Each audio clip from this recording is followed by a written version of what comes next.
Then I suppose this is a good time to transition to the 2000s, let's say. The 2 decades that marked that period, 2000 to 2020. So to reiterate, we're going to talk now about the era from 2000 to 2020 because I frankly didn't see a difference between the 2000s and the 2010s. Can we all agree or? Yeah. Yeah? Okay. The wild years. The wild years, yeah. Okay, so this is when brands started popping out. And I think rightly, you just mentioned off camera, that the reason why these brands were showcased was not because of their own marketing or their own media, but there was a very key person that helped bring out independent watchmakers and put them in the mainstream, a la Max Busser. Do you want to... He was handling at that time Harry Winston. And was Harry Winston a popular brand back then? Was it big? Was it important? Was it? Not really, but there's one thing about Max, he's really way ahead of everyone else. So when he took Harry Winston, imagine he left JLC, went to Harry Winston. It's a risky move. You're going from a watchmaker's brand to a jewelry brand. And he started with the watches. So I remember he had even the ladies' watches. He had gem set lady watches by the name of Fruits. I remember it was Tangerine. It was really funky and cool watches. And his love was for men's watches. And I have no idea how he got the idea to do the Opus line.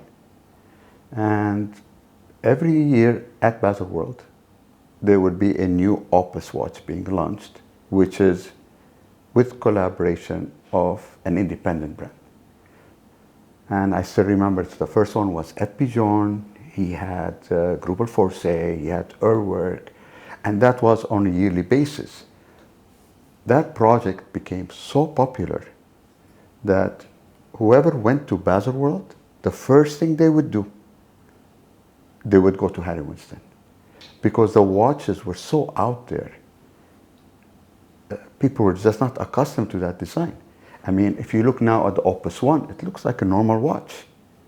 It doesn't look that wild, that crazy. So it has that Harry Winston thing on the... Really but at that time, this was a very ahead of its time design. Same thing, you had the Urwerk watch. You had all there were these different variations of the Opus One, right? Yeah. Across all the Opus series, I think the overall if my understanding is that they would work with the independent watchmaker who would provide the movement, and then the case was the work of Harry Winston, of course, which I wouldn't imagine it being any other way. Yeah. Because the case is so some elements of the case are so hardcore Harry Winston DNA, and I don't think it's iconic. Yeah, right. So, and I don't think Journe or Prezioso or Vianney Halter or Felix Baumgartner or Stephen Forsey or Robert Grubel will go out of their way to kind of No, you had no say. Right? Yeah, you had no say. No, to even produce it. Forget about having the say or not. It's that.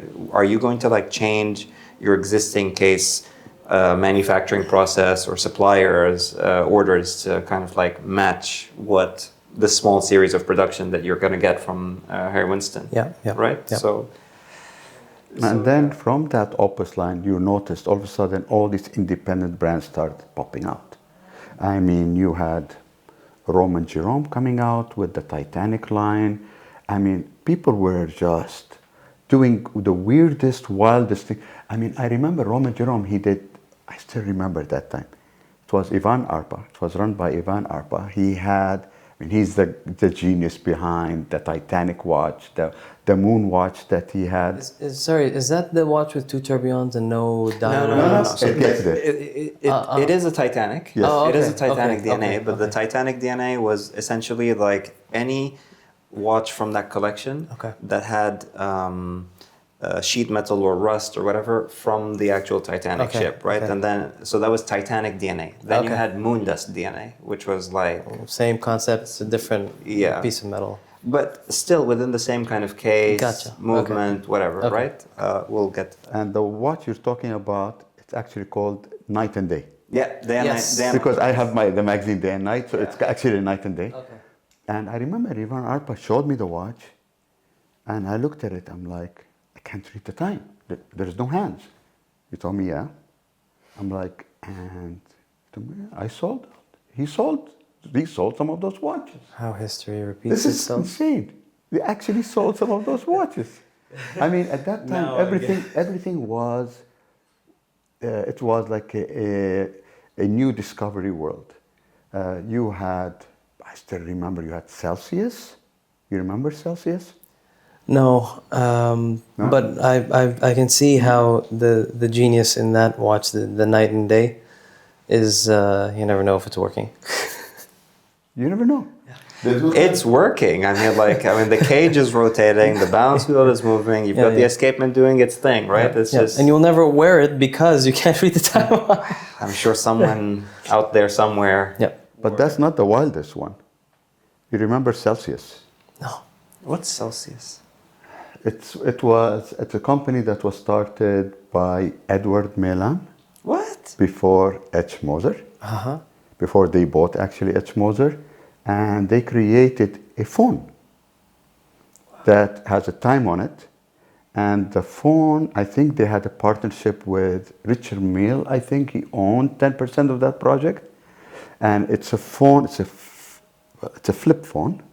And as you open it and close it, Yes. it winds Yes. the movement to Yes. tell the time. I know this. Yep. And 10% was owned, I think, by Richard Mille. For some reason, It's- I always thought it was a Yuri Snardan Yeah, one. it's full titanium. And I remember they launched it in 2006. I mean, anything independent was selling at that time. It was crazy until 2008 hit, which was the financial crisis, and Celsius disappeared. You seriously have to Google the video and you will see the phone. It's literally, it's a flip phone. Richard Mille owned 10% of it, and it was Edward's company at that time. Edward Milan's company. Okay. And it was a cool project. I mean, it's a phone at an very, very expensive phone, but it was a cool project. I don't know why, but like, I know exactly what you're talking about. And if I remember correctly, I saw one of those. It was, I can't remember where it was. I think I was in Selfridges in London. Or Harrods, maybe. But I remember seeing it there. It had a tourbillon. Yes, Yes, it yes, had a yes. tourbillon. On the back, I Yes. think, right? And I need to pull this up. yeah, And it was full titanium. but for some reason, I remember it being made by Yuri Snardan. No. So it was called Celsius. Celsius. Okay, interesting. And It was only for 2 years, by the way. I mean, they were very unlucky. They launched right before or the same year of the 2008. So, I mean, they were just not lucky. And imagine they had Richard Mille who owned a certain percentage of it too. I think high-end phones were a thing back then, right? I mean, like, you guys remember Vertu and like Goldfish and whatnot, right? Like, I remember them. I was always wondering who would buy this. a topic for another day, perhaps.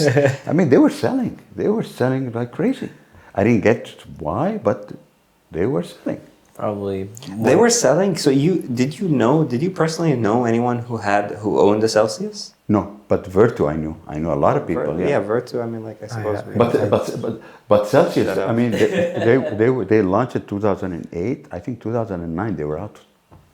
Wow. Yeah, they just didn't a last year. long. No, they didn't last long. Oh, They didn't last long. I wonder if you could pick one of those up now for cheap on eBay. Perhaps it's something to kind of like look at off camera when this episode is done. I mean, it's a cool thing to have. I mean, if you can get it cheap, it's a cool toy. I think that's mean, pretty cool. Like, you know, like you it is a open cool it and toy. close it, and then the tourbillon kind of winds up. And if you go to YouTube, you search, you'll see videos of it. I remember They have videos of it. Doll, he's already got enough stuff to play with. He's gonna walk around the entire time, opening and closing. I will never stop. I can't. But okay, so Max has now done his thing. We're at Opus 3. Vianney Halter has released this unbelievable steampunk-ish looking watch, and it's presented to the world. I mean, to me, Max is the one who actually pushed the independent. If you tell me who is the most central person who helped the launch of independent brands, it's definitely Max. Yeah. I mean, there is, of course, at Journe, you have to give him kudos for what he did. Richard Mille also, he did his own thing. But in the end, it's only one brand. But Max, he put so many independent brands in the limelight. I mean, he was the central person. That was a big switch for the independent brands. Well, he started the project, the Opus project, right? And we've gotten to Opus 3, okay? But somewhere along the line, I think it was between the release of Opus 3 and Opus 4, somewhere in between there, he leaves. Yeah. And do you think that had he stayed, more independent watch brands would have benefited? Or do you think that going through the Opus 4 and then the Opus 5 and the 6 and the 7 and the 8 and the 9, right? So do you think that the later opuses had as much as an impact as the earlier ones during Max's time? Or do you think that the ones launched during Max's tenure at Harry Winston were more meaningful or had more stronger communication or wider reach, whatever it is? I mean, Max is a marketing genius.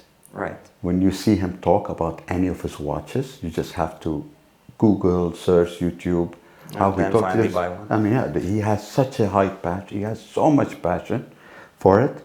And don't forget, like, for example, if you meet any of the independent brands, they talk about their watches. A lot of them are watchmakers. They can explain to you the watch, but they don't know how to express their passion. Max knows how to express the passion. So in a way, he was helping the independent brands to express their own passion through him. So I would say after Max left Opus, year by year, the effect of the Opus started going down. And don't forget, when he left, he started MB&F. Yeah. So he put the friends back into the picture. And then the MB&F started because he started with the HM1, the HM2. I mean, they were not, I wouldn't say they're watches. I mean, like you said, it's like an art piece. People might not like their design, but you have to give him credit. The movement is perfectly finished. The details are perfect. And he started both HM1 and HM2, correct? Yeah. And he started something that no other brand had the heart or the guts to do. Because I'll give you the best example. You're a big fan of Journe, right? So, of course, you have certain models that you prefer than other models, mm-hmm. right? But you don't have models that you don't like at all. I mean, or you hate. There's, you know, in the end, Journe has a certain design aspect to it.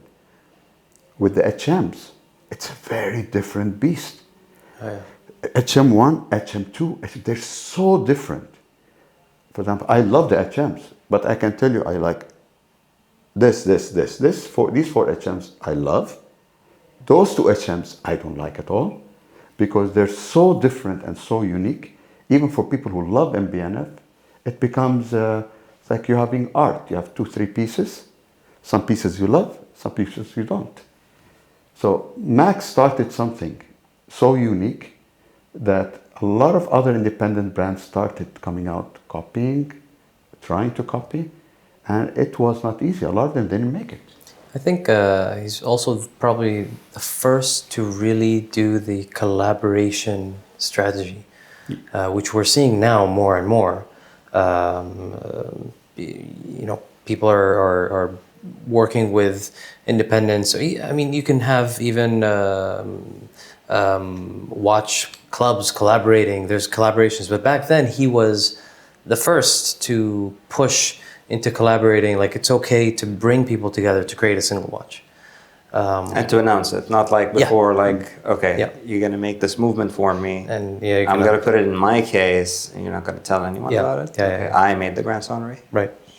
So he, and I have to say he's, I've gone to the Madhouse, and I looked at his, we passed by his office, and the level of appreciation just from seeing how he works, to just think how he comes up with this crazy design which doesn't look anything like a watch, and the people that have to work with him to understand what he wants and to turn it into a reality. I mean, that structure is so unique, but also so successful that he's actually been able to make these things.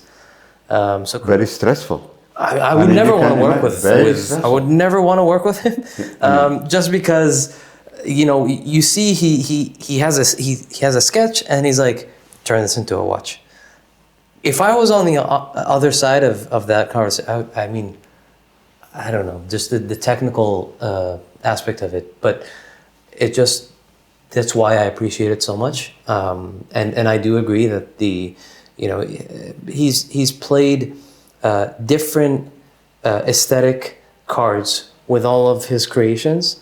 There's bound to be at least one that someone likes, but at the end, it is so unique. It is unlike anything you've seen before. It is avant-garde is probably the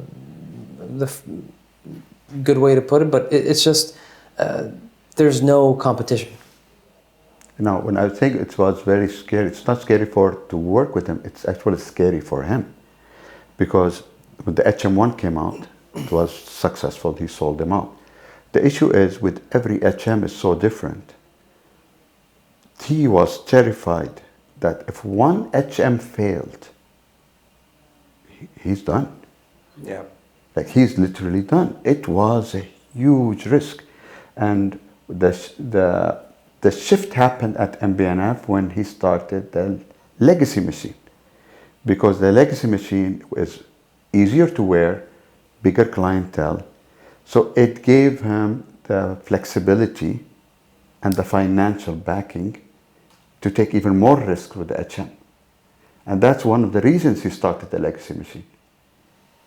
You know, it's interesting to me how Max, even when he kind of like left Harry Winston, he didn't stop collaborating with other friends, watchmakers, or even brands, right? Because the legacy machine was it was designed by Mojon, I think, yes. The architectural side of it, and then it was like finished by Kari, big names at the time, and I think I would argue even today. Or was it Giroux, Eric Giroux? Eric did quite a bit of their watches. Eric did also. Yeah. Eric did quite a bit of it. And even later, I suppose, what was it? Opus 5 was Urwerk, right? Because Opus 6 was Grubel. Or am I getting them mixed up? I think so. One of them. I'm not sure. I think Opus so. 5 was Urwerk. I think Max was kind of like sad that watch came out, and it wasn't him that initiated that collaboration. And I think you have a lot of insider information upon the question, which I will ask now. So probably seeing the Opus 5 come out, assuming that it was the Urwerk one, I think Max wanted to work again with Urwerk, and they collaborated one more time, the MB&F Urwerk collaboration, the HM, or I think it was his second or third collaboration. I think the Urwerk. It was called the Nitro. Yes, was that the third? Because I remember he did one collaboration with Legacy Machine 1. The Legacy Machine Dual Time he did with a Chinese artist. I remember it was the alien, right? Yes, and he did Alain Silberstein, I think. Alain Silberstein, that was with the HM... One also. It was the square one. No, it was the HM2. The square one. Yes, Which one was the HM2. The HM2. Yes. So it's interesting because like it wasn't only like let's work with like niche partners or artisans that no one's heard of and like bring them out. No, it's fine. Even if you're an established brand or were an established brand, we'll bring you up. We'll collaborate again today, and we'll showcase what we can do together. To me, it feels after the Nitro, the collaborations with bigger brands kind of died down for a few years. Bulgari. Well, I mean, look at the gap. And perhaps maybe you could tell us what happened with the Nitro? Is that a story that we can talk about on camera? I mean, he doesn't... Max has a very unique way of working. Yeah. If there is no... And I think Felix also has a very unique way of working. I mean, you know, Max and Felix, they have a very different way of working. And there's a reason why Max doesn't do that many collaborations. Anymore. He just doesn't. Like, I mean, I remember he did Bulgari one. And then after that, the other Bulgari, which was the male watch. You can look, it's a 3-year gap, I think, between them. MB&F reached a point where he doesn't do any more collaborations. He just doesn't. The first big one was with Urwerk. And I think, can't remember, the project was late. I mean, it was, I think, a year or two years late. I remember it was an online exclusive, okay? So they had 2 variations, one in, I'm guessing titanium, I can't remember, and the second one in zirconium. The HMX also was supposed to be an online exclusive, by the way. So, and I think the same thing happened with the Nitro because they sold out online and then the retailers got very upset.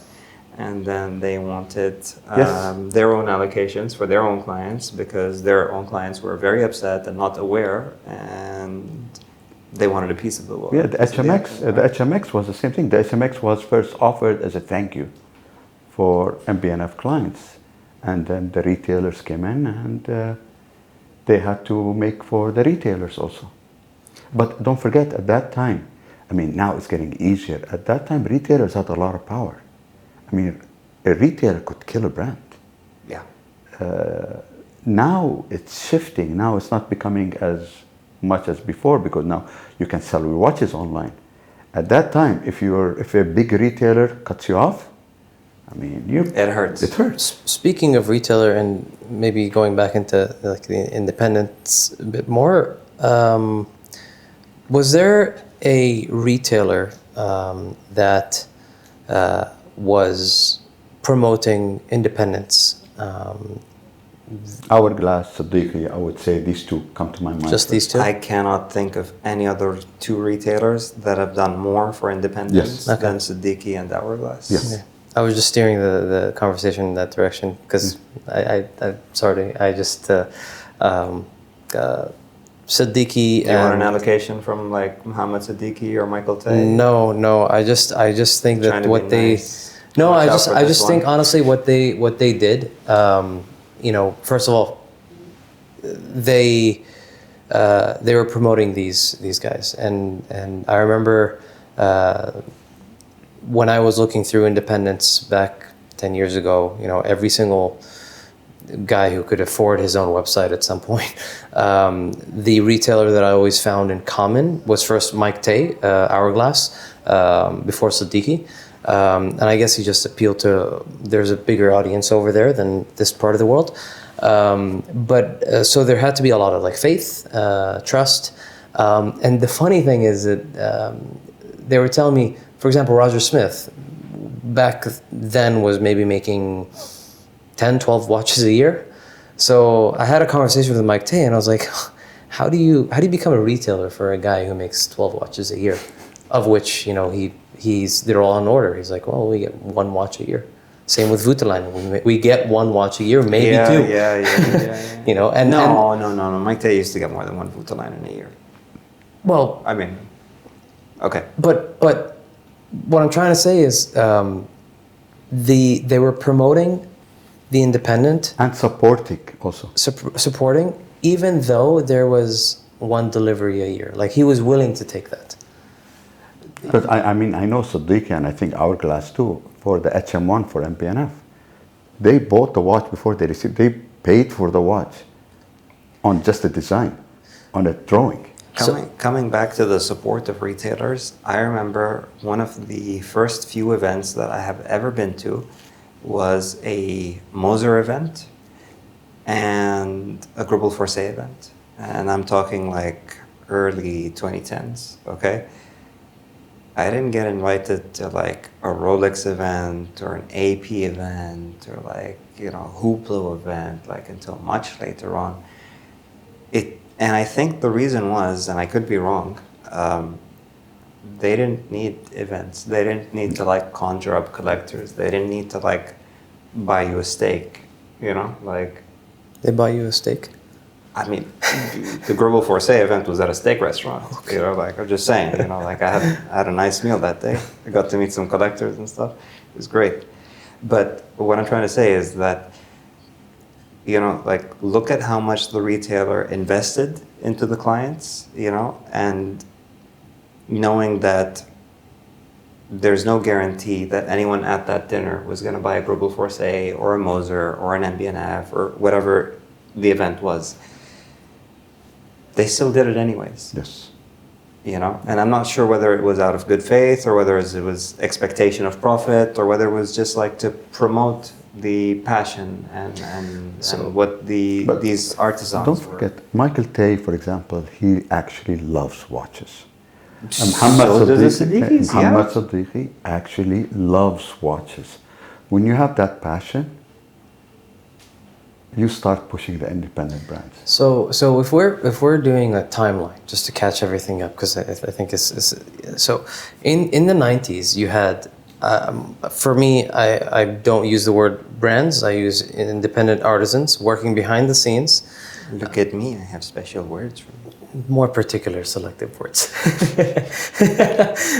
Working behind the scenes, and if you were trying to do your own thing, good luck with the publicity. No one knew who you were. If you're a member of the HCI, you could get into a booth. If not, you're dead, pretty much. But you had to have Thomas Pressure. That's what I mentioned before, and you're like, no, sorry, Thomas, something else. It just hit me. Yeah. I was like, who's the other Thomas that you? Because you said AHCI, I was like, yeah. What was his name? Thomas Pressure. So you had these guys that needed aesthetic creativity, original, original, and really just something creative in terms of movements. Mm-hmm. Leaving the 90s, going into the 2000s, you had the rise of independent brands. So you had MB&F, you had FP Journe as a brand, you had Richard Mille, Moser, right? So they were transitioning from independent artisans, and I don't know where the independent artisans in the 90s, they didn't take that leap of faith, but you had a new group of independents, which were these brands. And where do we go from there?